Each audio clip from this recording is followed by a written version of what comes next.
Well, the cooler temperatures this morning drove me inside to McMaster's Holiday Art Sale. But feel free to venture out this afternoon because temperatures will be warming up to the mid-60s and cooling back down later on tonight in the 40s. But I'll tell you what you can expect for the rest of the week and going on into this weekend later on in the show. Although the atmosphere here at the South Carolina Democratic headquarters has been cautiously optimistic all night, some volunteers and voters have already decided how they think the election is going to turn out. I'm out here on Green Street as USC's homecoming week kicks off today. As you can see, it's pretty sunny. Temperatures are in the mid-60s, but I'll tell you more about it coming up after the break.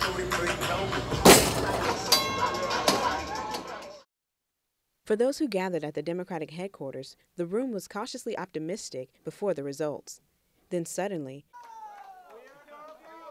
the building erupted with shouts of joy and congratulations. President Obama was going to have another 4 years in office, and South Carolina Democrats couldn't be happier. And just as he said in his campaign, we're moving forward and not backward, and I'm expecting that and great things from President Obama. Oh my God, I am so relieved. I was nervous up to the last state, which was Ohio, which is beautiful. So we have another 4 years of greatness. That's a good thing. It's a beautiful thing for the country. It's a beautiful thing for South Carolinians. Amanda Loveday is the executive director of the South Carolina Democratic Party. She says President Obama's re-election will give Democrats a boost in this state. I mean, it's a huge momentum for us. I mean, not only on the kind of party side helps us raise money. Obviously, we have a Democratic president that's positive. We have the Senate, which is positive. But, it just shows camaraderie. It allows us to have this one central figure that we all kind of centralize ourselves around. Leaving some hopeful about turning South Carolina from red to blue. Getting these victories, we're going to build on it. And so in 2014, I'm going to give my Republican friends some advice. They better be prepared because the Democratic Party is on the upswing. After being reelected for his 11th term with 94% of the vote, Congressman James Clyburn encouraged young voters in South Carolina to stick with the Democratic Party. If you're a college student or wanting to be a college student, it would seem to me you ought to be with the party that's making it possible for you to pay some of those college expenses. By the end of the night, every Democrat, young and old, left believing the next 4 years will be better. Adia Hamer, Carolina News. Kenny Miles is a fifth-year senior who's finally back in the starting offensive lineup since 2009. 3 years ago, Kenny was a starting running back and led the team in carries and yards his first season. He says when he moved to playing second string, it was an adjustment. I mean, I prayed about it, talked to my folks about it, things like that. But I mean, really, I just try to keep working hard and keep my mindset on, winning, getting better, my grades, football, just different stuff like that.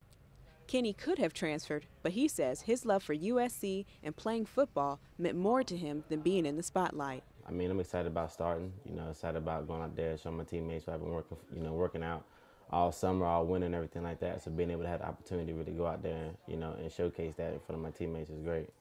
Running back coach Edward Sands says Kenny could have easily started for another SEC school and predicts that he may have a future in the NFL. Well, I believe if Kenny was at any other SEC school, he had a great chance of starting. I mean, he just had a great one in front of him. So I think he'll get a shot because he has great speed, he has some good quickness, and somebody give him a shot. Sands also says Kenny's commitment to the team is unlike any other player he's ever coached.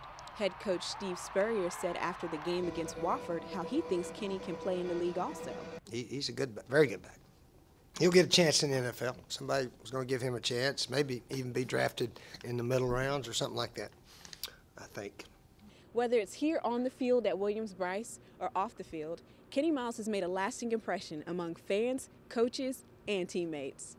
I mean, I think what happened to Lattimore is awful, but I'm glad somebody's stepping up and doing it. He's doing a great job. And he's had to come through and pick up a lot of slack that Marcus left behind, so he's done a great job as a player coming into that position and helping to carry on the team like Marcus did.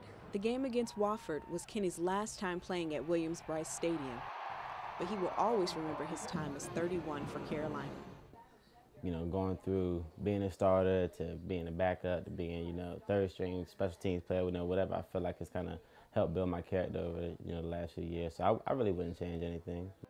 After graduation, he plans on pursuing his dreams of playing in the NFL. Kenny says his seizing the moment this last season will set him up for the seasons that follow. Adia Hamer, Carolina News. Empty spaces at a table with pictures of students, athletes, and faculty memorializing those who died by the hands of someone they once loved. Some are cases we've heard about from elsewhere, while others hit a little closer to home. Last year, public health faculty member Jennifer Wilson was killed by her ex-boyfriend. Michelle Eichelberger, program coordinator of the Sexual Assault and Violence Intervention and Prevention Center, says students have to be made more aware. A lot of these people are coming into their very first relationships, and they don't know what a relationship is supposed to be like. They don't know the good from the bad, the pretty from the ugly. These Hands Don't Hurt campaign is designed to get students to take the pledge against violence in a relationship. The campaign is also meant to educate students on how common domestic violence has become in our state and on our campus.